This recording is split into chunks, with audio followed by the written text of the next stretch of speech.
Today is a very happy day, not only because it is the feast of St. Philip Neri, the Apostle of Joy, but also because it is the day where we look forward to what happens tomorrow with the reopening of public masses in our archdiocese, a day we have longed for over 2 months. So a great day. We give thanks to God that we can look forward to what happens tomorrow. But it's complicated. You know, we still are in a crisis, and so I'd ask for you to think about things. I'm sharing this video with you to help you understand how things are going to unfold. And the first thing I have to say is this. All of you are probably going to be unhappy about something, all right? And you don't necessarily need to share that with your pastor, okay? You know, right now I'm walking a delicate balance. There are people that think we should absolutely be closed, shut, nothing going on, no one should come together in prayer, there should be no distribution of Holy Communion, nothing. And then there are people that say we should be here just like normal, there should be no limits on how many people, we should do everything just like we were doing it before, forget about any precautions. And you know where I am? I'm stuck in the middle, and I'm getting it from both sides. So let me tell you, what's going to happen is going to happen. It's what the archdiocesan guidelines tell us. A lot of things, don't complain to me.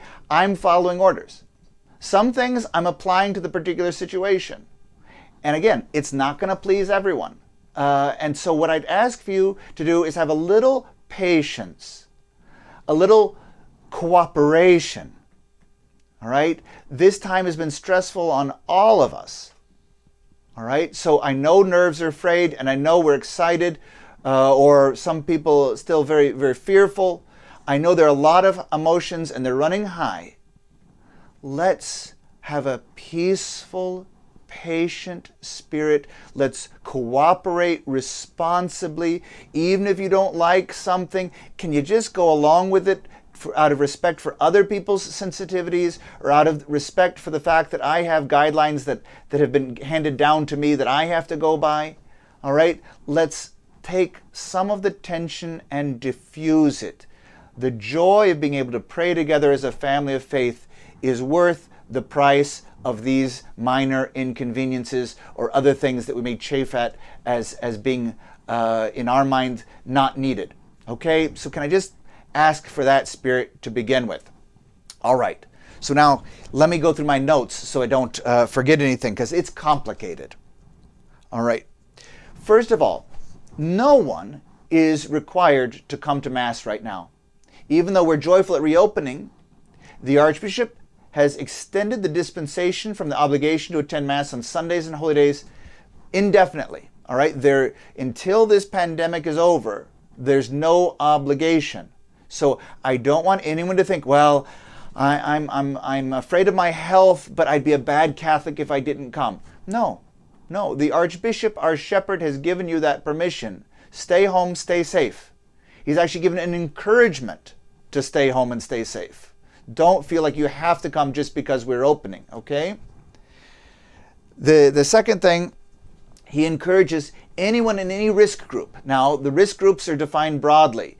You know what they are. You've heard about them for 2 months or so. One of them is if you're over 65 years old. Now, I look out and all the ladies I see in church are about 29, right, or younger. So I'm not going to be carding anyone. But ladies, come on, all right, and gentlemen, you know, let's stay safe. If you're in an at-risk group, really pray about it. And maybe you need to make a sacrifice and stay home at least for a little while till things continue to calm down. All right? Also, if you have any symptoms of anything, all right, don't be a tough guy and say, oh yeah, I'm feeling a little whatever, but I can still go. No, you do not only yourself a disfavor, you jeopardize everyone around you, which is not very Christian. All right? So even if you are sure it's just a sore throat, or if you're sure that it's just allergies or whatever, if you have any symptoms of anything, stay home. Stay home. You're going to freak the people out around you. And if you're wrong on your diagnosis, and how many times are trained medical doctors wrong, so we can all be wrong, right? So if you're wrong, you'd really be endangering other people. So, as hard as it is, if you have anything going on health-wise, stay home, please. All right? I know it's a sacrifice, but we need to continue to take these precautions. All right, I need to tell you that we're going to be adjusting the weekend Mass schedule. We will retain our 8 a.m. Saturday morning Mass. We will restore now our Saturday evening 5 o'clock Mass. We will have our normal 9 o'clock High Mass. But instead of an 11 o'clock Mass, we're bumping it back to 12. I know that may be inconvenient with lunchtime and all the rest. It's just for the moment. We're going to experiment. We'll go through a couple of weekends this way, see how it goes. But we want to make sure we have plenty of time between those Sunday morning Masses to get through the Mass, because Holy Communion will be done in a different way. I'll talk about that in a minute. And then after everyone leaves, we have to disinfect everything. And we want plenty of time before the next Mass begins so people can arrive not all bunched up at the last minute, but kind of spaced out. So at least for this weekend and maybe for a couple weekends more until we see what works and what doesn't work, the Mass schedule Sunday morning will be 9 and noon rather than 9 and 11. Okay? The Archdiocesan guidelines, following what the government has told us, strongly encourages everyone to wear a mask coming to church. Okay? I know that's not popular. All right? But I have my marching orders, and so I have to pass that on to you. You are strongly encouraged to wear a mask when you come to church. It's not required. No one will be turned away. But it is strongly encouraged. I can hear the grumbling from here. All right? But this is the word I have from the Archbishop. You are strongly encouraged. Okay? And that's not to protect you. That's if you are asymptomatic and you have it, it's to keep the droplets in your breath from going out and getting to someone else. So think of it as a courtesy to others. I know there's strong feelings about this, but I have to pass on that strong encouragement. Okay? The next thing is we can't just show up. There's an online sign-up. And it is pretty straightforward. I'm so grateful to one of our parishioners for having designed this special program for us with a layout of the church, because you have to sign up so we cap the number of people, but then also you will be assigned a place to sit. And I know we have our favorite pews and we're creatures of habit, but everything is disrupted right now, right? The reason we have to do this is to be able to ensure 6 feet of distance from, not from every person, but from every household, from every grouping of people. All right? So if you are living together and you're driving together in the same car, when you get here, you don't space out 6 feet, all right? Because then you take up way too much space. You stay together as a group, but then we have to make sure there's 6 feet distance between your group and the group of another household. If you are an individual, if you're single, and you have a roommate or friends that you're not distancing from, then you could register, sign up online together, and sit together clumped as a group. You don't have to be spaced out. All right? Does that make sense? I hope so. All right. Because of this capping of numbers, because of the space issues and all of the rest, it means that we'll probably have about 140 people in church at any given time. Now the church packed is able to accommodate just over 600.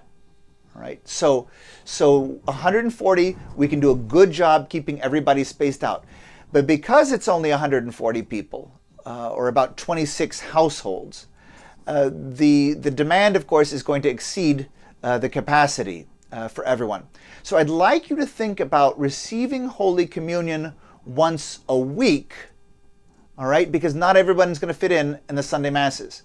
And again, after we go through this kind of experiment for a week or two, I am very willing to add Sunday Masses, at least to add maybe a Sunday evening Mass. But we just need to go through it a little bit and work out the kinks first. But I'd like you to think about, if you have the opportunity to go to Mass during the week, or even Saturday morning, maybe you do that and receive Holy Communion then. Now, you know, one of my big things is Sunday isn't just like any other day of the week.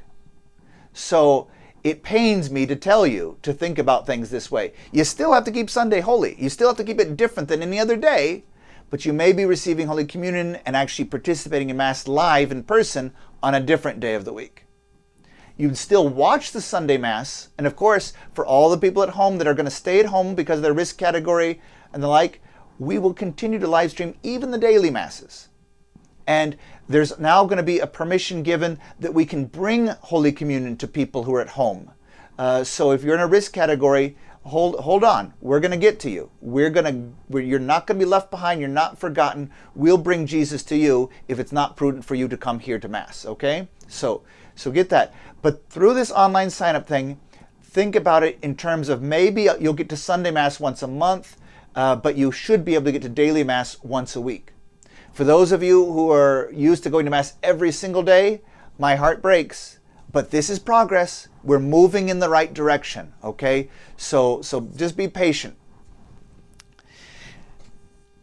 Now, you know how beautiful it is, all the young families that we have here at Holy Family, and I love it. And people say, Father, doesn't the crying babies bother you? Not in the least. I love it. I love it that we have so many young families. So this pains me as well. If you, when you bring your kids, you find yourself in a normal Mass, getting up and having to go to the back and come back and go to the bathroom and all this, I'm going to encourage you to divide and conquer. You know, maybe one parent stays at home with the little squirmy kids and one parent comes with the older kids. And then you switch and take turns or something like this. Because of the way things are, we don't have a crying room space. We can't have people hanging out in the vestibule. The ushers will be in the vestibule. Obviously, we do have bathrooms, but only one person at a time, or one household group at a time, can go to the bathroom, and the ushers have to regulate that and all of that. So if you have little ones that need to often make bathroom trips or who can't sit still in the pew and you have to take them to let them run around a bit, maybe you should hit the pause button there before bringing them back. We're still working out all of the ways this is going to flow, and that is a big complication. Again, I would love to have all the little ones here immediately, but think about it, pray about it, young families, whether or not you can do it this way by dividing and conquering. It's what they tell me used to always be done in the old days, but I know that we've gotten used to being able to bring everybody. These just aren't normal days yet. We're reopening, but it's not back to the way things were before. So think about that, pray about that, please. All right, another thing, you know how much I love sacred music and how I think it enriches our celebrations. Well, there's no congregational singing allowed. It's just one of those things. It does not please me in the least, but it's the price of doing business. Again, there's something in this that ticks off all of us, I'm sure. But it's the price of doing business. If being open and able to celebrate Mass, if the price is no congregational singing, I'm going to swallow it, okay? So no congregational singing. However, we will have our wonderful cantors, and at the 9 o'clock Mass, as usual, like we've been doing on the live stream, we'll have a couple of singers with the organist up in the choir loft. We're allowed to do that. So there still will be music. It'll be less music, and you're not allowed to sing, but there will be music. It will be beautiful, I promise you. We will have dignified, reverent, beautiful ceremonies to participate in, but no congregational singing right now. It's just the way things have to be hopefully for the short term. All right, Holy Communion. Holy Communion will be distributed at the end of Mass. All right, so we'll go through Mass. At the normal time of Holy Communion, I will just give communion to the people in the sanctuary. All right, so a very small group. Holy Communion will be very, very short. At the very end of Mass, after the blessing, I will remove the chasuble and distribute communion to one household group at a time. You will come forward, and there'll be an usher that'll tell you when it's your turn. You'll come forward. You receive communion standing in the hand, okay? And you can't have gloves on to receive the Eucharist, okay? I'm required to wear a mask while I give you Holy Communion, all right? So again, there are things in this that none of us like. but this is the price of doing business, and it's worth it to be able to be at Mass and to receive Holy Communion. So please, please, please, if you're screaming at your video screen right now, blow off the steam, swallow, and say, okay, if this is what we have to do, this is what we'll do. All right? So, communion standing. Because if you knelt, I tell you don't touch the rail, but instinctively you're going to touch the rail. You're going to use it to help yourself get up. And then the next person, I'm going to tell them not to touch the rail, and then they're going to touch it. And it's just, anyway, we have to do it standing. Communion in the hand, okay? And in the hand is flat with palms open. Not palms cupped, not at an angle like this. Sometimes unthinkingly people do these things. Flat, all right? And that way I can place the host in your hand without touching your hand. After I remove my hand, then you take the host and consume it. After you've consumed the host, you leave by the side doors, okay? So make your act of thanksgiving in the car, all right? It has to be that way. And then once you're gone, the next family group can come up, standing, receive communion in the hand, and then they exit, right? And the same thing for arriving. We don't want everyone arriving at the same moment. Think early. And we're only coming in by the main doors, the front doors, okay? So everyone's going to come in the front door. There's going to be an usher there to see if you're on the list for the online sign-up and help you get to wherever you need to go in the church for our proper spacing. And then after Holy Communion at the very end, you exit by the side door, so we have a one-way flow through the church and less contact with one another. I have to shorten my homilies. I know you're cheering right now, right? So it's just, you know, there's a lot of things that are going to be different. It's going to be a lot of self-restraint on my part, but I'm just so happy that we'll be able to be together. So again, let's consider the joy of this moment and not have a grumbling spirit or a begrudging spirit about the restrictions and the guidelines, all right? We're just so grateful to be able to come and pray the Holy Mass together. So let's put up with the things that we might not like with a good attitude. Pentecost is this coming weekend. What a beautiful time for us to be able to be together. I love you all. I've been praying for you all. We'll get through this, but let's not let a divisive spirit or a grumbling spirit poison this moment. And let's continue to pray for all of our brothers and sisters who will be at home and continue to be at home out of prudence for their health, being good stewards of their bodies. Let's pray for them. I don't want anyone to feel excluded or left behind. All right? So, God bless you. I look forward to seeing you face to face very soon. Thanks so much for listening.